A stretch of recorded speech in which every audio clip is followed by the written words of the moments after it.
Welcome back to my channel Sarika's रेसिपीमध्ये मी सारिका तुम्हा सर्वांचं मनापासून स्वागत करते। गुढीपाडवा स्पेशल थाळी आहे, त्यामधला पार्ट 1 आपण अगोदर टाकलेला आहे आणि हा पार्ट 2 आहे। तर पार्ट 2 मध्ये आपण दाखवणार आहोत ते म्हणजे खवा न वापरता घरीच खवा बनवून टेस्टी असे रसरशीत गुलाबजामुन, त्याचबरोबर पनीर कोफ्ते।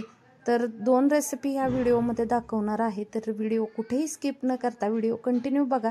एकदम सोप्या पद्धतीने पनीर कोफ्ते कसे बनवायचे तेही या व्हिडिओमध्ये दाखवलेत आणि सांगितल्याप्रमाणे पनीर पुलाव असो, गुलाबजामुन किंवा श्रीखंड, भरलं वांग, कोफ्ते आणि पुरी, तर ह्याची रेसिपी पाहायची असतील पूर्ण थाळीची तर पार्ट 1 पण तुम्ही नक्की बघा आणि पार्ट 2 पण नक्की बघा, म्हणजे तुमची पूर्ण थाळी बनवून तयार होते। चला तर आपण वेळ न घालवता व्हिडिओला स्टार्ट करूया। बघा मी एक कढई घेतली, त्याच्यामध्ये 1 वाटी दूध टाकून घेतलेला आहे, त्याचबरोबर अर्धी वाटी मिल्क पावडर टाकायची, 2 चम्मच गरा टाकायचा आहे म्हणजेच रवा, 2 चम्मच मी टाकलेला आहे, त्याचबरोबर मोठा 1 चम्मच तूप टाकायचे आणि हे छान असं घट्ट करून घ्यायचं, म्हणजे याचा खवा तयार करून घ्यायचा आहे आपल्याला।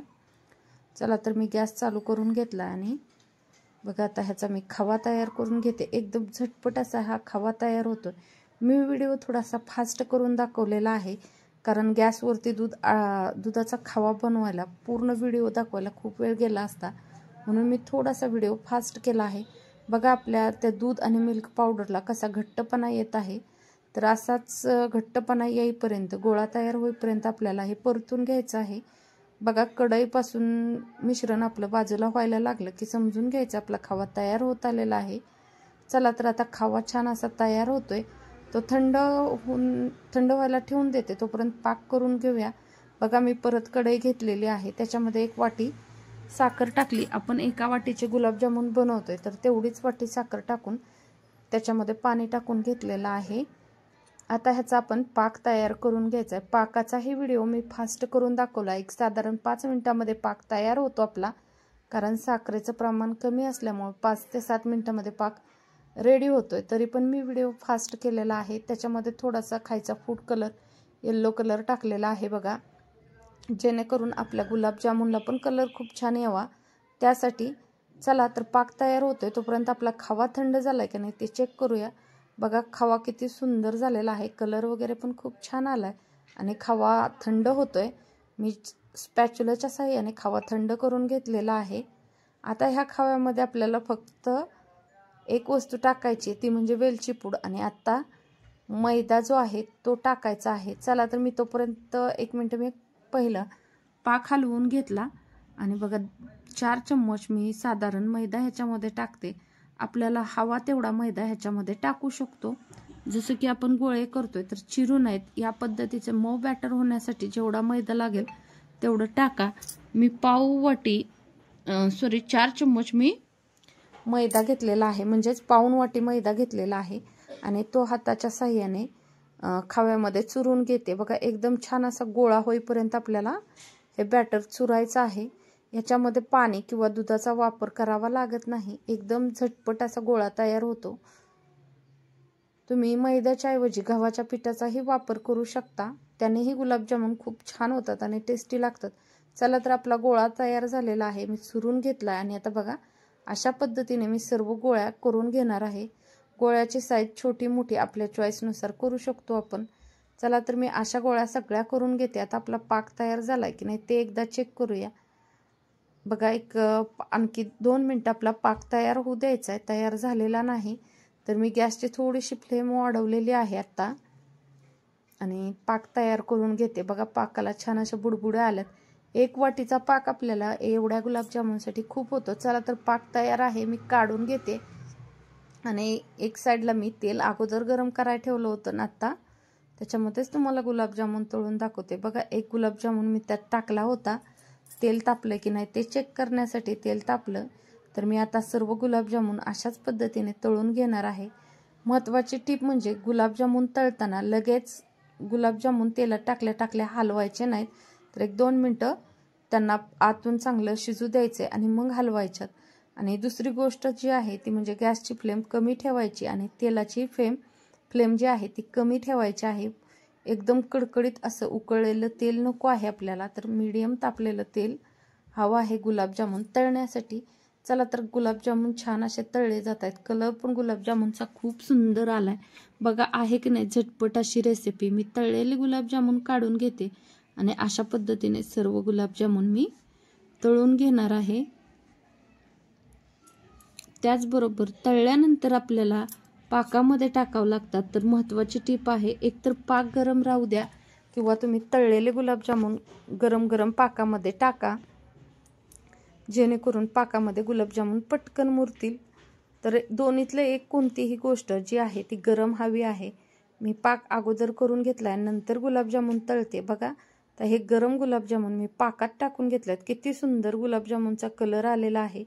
त्याचबरोबर आपण आता व्हेज कोफ्ते बनवतोय, म्हणजेच पनीरचे कोफ्ते बनवतोय. तर मी त्यासाठी एक कढई घेतली. कढईमध्ये 1.5 ग्लास पाणी ओतलेलं आहे. त्यानंतर मीडियम साईजचे 2 कांदे कट करून घेतलेत, ते टाकलेत. त्याचबरोबर मीडियम साईजचे 2 टोमॅटो ह्याच्यामध्ये टाकायचे आहेत उकळत्या पाण्यामध्ये. लसणाच्या 7 ते 8 पाकळ्या आहेत. त्यानंतर 8 काजू आहेत, 4 ते 5 बदाम आहेत. आणि कोफ्त्याची मलाई कोफ्त्याची रेसिपी बनवतोय, तर बदाम त्याच्यामध्ये अवश्य टाका. त्यानंतर हे जे आहे ते मगजबी आहे. मगजबी 1 चम्मच घेतली. हे चांगलं पाण्यामध्ये शिजवून घ्यायचं आहे.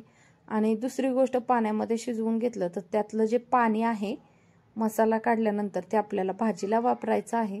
तर ते टाकून न देता तसंच ठेवून द्यायचं. चला आपलं हे पाणी शिजलेलं आहे, कांदा आणि टोमॅटो शिजलेला आहे. मी तो थंड व्हायला ठेवून दिला आणि बघा 5 मिनिटांनी थंड झाला की ह्याची ग्रेव्ही बनवून घ्यायची आहे मिक्सरमध्ये फिरवून.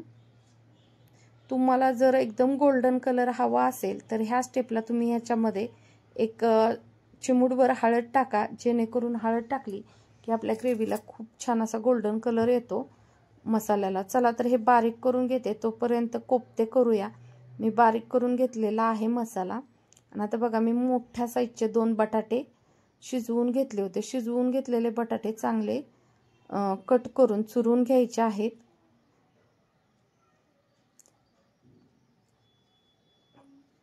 आपण एक पावशर पनीरचे कोफ्ते बनवतोय, तर मी मोठ्या साईजमधले 2 बटाटे घ्यायच्यात बारीक चिरून. हे बघा मी खिसणीनं पनीर खिसून घेतलेलं आहे. सगळ्यात पहिलं तर मी बटाटा चांगला मॅश करून घेते, जेणेकरून कुठेही बटाट्याचे तुकडे राहू नयेत म्हणून. बघा चांगलं हाताच्या साह्याने चुरून घ्यायचं आहे बटाटा. त्याचबरोबर हे पनीर जे आहे खिसून घेतलेलं तेही ह्याच्यामध्ये टाकायचं. त्यानंतर गरम मसाला आहे आणि चाट मसाला असा मिक्स मी 1 चम्मच टाकलेला आहे. त्याचबरोबर लाल मिर्च पावडर, तुम्ही इथं कांदा लसूण मसालाही वापरू शकता आणि नाहीतर मिर्च पावडर वापरली तरीही चालेल. त्याचबरोबर आपल्याला ह्याच्यामध्ये टाकायचं आहे चवीनुसार मीठ. चवीनुसार म्हटलं तर कोफ्त्याला लागेल तेवढंच मीठ टाका. ग्रेव्ही तर ऑलरेडी मीठ टाकणार आहोत आपण. चला तर त्याचबरोबर 1 चम्मच मी साखर टाकली आणि 2 मोठे चम्मच मैदा टाकलेला आहे. मैदा आपल्याला बाइंडिंगसाठी हवा आहे, त्याच्यासाठी मैदा टाकायचा आहे. बघा या हाताच्या साह्याने सर्व चुरून घेते आणि चांगले गोळे तयार होतील इथपर्यंत चुरून घ्यायचं आहे. बटाटा आणि पनीर एकजीव झालं पाहिजे अशा पद्धतीने मिक्स करून घ्यायचे. बघा छान असे आपले गोळे तयार होत आहेत ह्याचे. तर तुम्हाला जर जमत नसेल, असे गोळे तयार होत नसतील तुमचे, तर तुम्ही ह्याला थोडंसं कोमट पाणी लावलं तरीही चालेल. चला मी कोफ्ते करून घेते. कोणत्याही साईजमध्ये गोल किंवा लंब गोल असे कोणत्याही आकारामध्ये तुम्ही कोफ्ते बनवू शकता. बघा मी गोल गोल असे कोफ्ते बनवून घेतलेत आणि असे सर्व कोफ्ते बनवून मी तळून घेणार आहे. तुमचा जर असा व्यवस्थित गोळा होत नसेल, सुट्ट सुट्ट होत असेल, तर तुम्ही तेल थोडंसं कोमट पाणी घेतलं तरीही चालेल. बघा एका वाटीत मैदा घेतलाय आणि गोळा एक घेतलेला आहे. तो मैद्यामध्ये चांगला फिरवून घ्यायचा आहे आणि तेलामध्ये सोडून घ्यायचं आहे. तुम्ही मैद्याच्या ऐवजी कॉर्नफ्लॉवरचाही वापर करू शकता. बघा अशा पद्धतीने आपण कोफ्ते तळायला टाकलेले आहेत. सर्व मैद्यामध्ये फिरवून मी कोफ्ते तळून घेते. कोफ्ते तळताना कढईमध्ये थोडंसं तेल टाकायचं, एकदम जास्ती प्रमाणात तेल टाकायचं नाही, कारण आपण ह्याला मैद्याचं बाइंडिंग केलेलं आहे. तर तो थोडासा मैदा पिठळ तेलामध्ये राहतं, त्याच्यासाठी थोड्या थोड्या तेलावरती आपल्याला हे तळून घ्यायच्यात. चला कोफ्ते तळून झाले की ग्रेव्हीची तयारी केलेली होती ती ग्रेव्ही करून घेऊया. बघा मी एक कढई घेतली. कढईमध्ये थोडंसं तेल टाकायचं. तुम्ही तेल, बटर, तूप कशाचाही वापर करू शकता. त्याचबरोबर चिमूटभर हळद आणि हा कांदा लसूण मसाला आहे सारिकाज मसाल्याचा, तो घेतलेला आहे मी 4 चम्मच. तुम्ही याच्या जागी लाल मिर्च पावडरचा वापर केला तरीही चालेल. बघा तेलावरती चांगली चटणी मी भाजून घेतलेली आहे, म्हणजेच कांदा लसूण मसाला. आणि ही जी आपण ग्रेव्ही केली होती ती ग्रेव्ही ह्याच्यामध्ये टाकून घ्यायची आणि चांगली अशी ग्रेव्ही एक 10 मिनटं शिजवून घ्यायची आहे. आत्ता म्हणाल शिजवून घ्यायची, तर आपण 10च मिनिटात भाजी तयार करणार आहोत, कारण आपण कांदा टोमॅटो पहिलं शिजवून घेतलेला आहे आणि मग पेस्ट केली. बघा कलर खूप छान आलेला आहे, गोल्डन, लालसर गोल्डन असा कलर आला आहे आपल्या भाजीला. तर ते सगळीकडे उडत होतं म्हणून मी झाकून ठेवलंय आणि आता काढून बघणार आहे.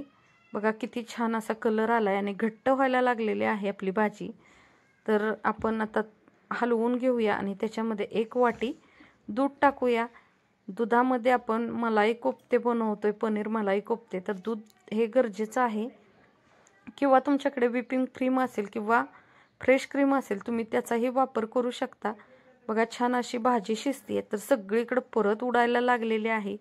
तर आपल्याला हवं असेल तर ह्याच्यावरती झाकण ठेवून भाजी शिजवून घ्या. पण अगोदर मी पाणी ओतते थोडंसं. बघा हे जे कांदा आणि टोमॅटो शिजवून घेतलं त्याचं राहिलेलं पाणी आहे, तेच पाणी मी ह्या ग्रेव्हीमध्ये ओतून घेते आणि ग्रेव्ही चांगली शिजू द्यायची.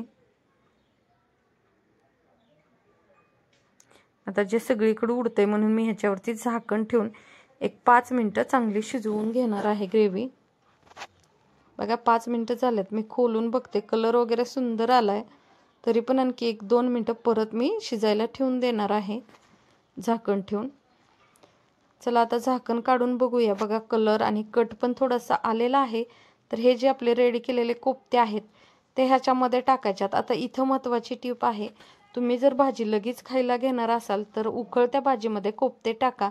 नसाल घेणार तर ज्यावेळेस तुम्ही जेवायला घेताय त्यावेळेस भाजी गरम करून आपल्या ताटामध्ये कोफ्ते टाकले तरीही चालतील डिशमध्ये घेतल्यानंतर. बघा मी लगेच घेणार होते रेसिपी दाखवण्यासाठी, तर मी लगेच कोफ्ते टाकून घेतलेत आणि खूप सुंदर अशी आपली मलाई कोफ्त्याची रेसिपी झालेली आहे. पनीर मलाई कोफ्ते आहेत. बघा दिसताना खूप सुंदर दिसतंय. आणि ह्याच्यावरून डेकोरेशनसाठी थोडीशी व्हिप क्रीम किंवा फ्रेश क्रीम टाकून घ्यायची, कोथिंबीर टाकून घ्यायची. बघा किती सुंदर दिसते आपली डिश. एकदम मस्त असे मलाई पनीर कोफ्ते तयार झालेले आहेत. कलर वगैरे खूप छान आलाय, सेम रेस्टॉरंटमध्ये भेटतो त्या प्रकारची ही रेसिपी झालेली आहे. चला तर अशा पद्धतीने आपली पूर्ण थाळी झालेली आहे. पार्ट 1 मध्ये जे दाखवलेल्या होत्या रेसिपीमध्ये घरच्या घरी श्रीखंड कसं बनवायचं, त्याचबरोबर भरलं वांग आणि पनीर पुलाव कसा बनवायचा तेही पार्ट 1 मध्ये दाखवले. आणि जे राहिलं होतं ते पार्ट 2 मध्ये गुलाबजामुन आणि कोफ्त्याची रेसिपी दाखवलेली आहे. पुरीची रेसिपी मी दाखवलेली नाही, कारण पुऱ्याच्या बऱ्याचशाच रेसिपी माझ्या चॅनलवरती पहिले अपलोड केलेल्या आहे. ते जावा आणि त्या रेसिपी चेक करा. पुरी तर बऱ्याच जण गव्हाच्या पिठाच्याही बनवतं आणि मैद्याच्याही बनवतं.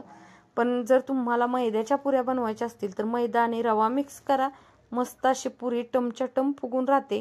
जोपर्यंत तुम्ही जेवाल तोपर्यंत ती तशीच राहते.